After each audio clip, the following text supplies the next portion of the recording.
अस्सलाम वालेकुम जनाब, मैं Shahid Ghauri Al Jalil garden SDM Shahzad Dogar motor. जिस तरह कि तुहानू सब दोस्तों को पता है कि साडा जुम्मा इतवार बुध 3 दिन साडे ऑप्शन दे अंदर है ते अज हफ्ता है ते कल बुध दी तरीक की है बाबा जी 16 तरीक 16/11/2025 ग्रैंड ऑप्शन होंदी संडे दी साडी माशाअल्लाह।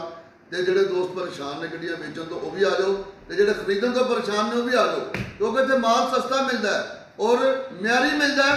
हर चीज़ की छानबीन करके दे दी तुहानू, ऑप्शन शीट बना के बॉडी इंजन हर चीज़ की तुहानू गारंटी दी, कागज तक CI एक्साइज।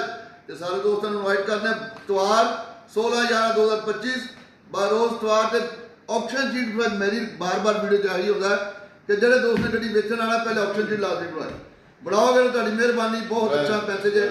हर वीडियो से मैं तुहानू अगे रिक्वेस्ट वही करना पै जाए जिन्हें गड्डी बेचने वाला है ऑप्शन शीट लाजमी बनानी है। वो सौदा बेहतरीन होता है, ना बेचने वाले परेशानी तो ना खरीदने वाले क्यों नहीं करता। जुड़े वास्ते रहो, नंबर नोट कर लो 0321 47 31 299 नंबर व्हाट्सएप कॉल आई है। जज़ाकल्लाह।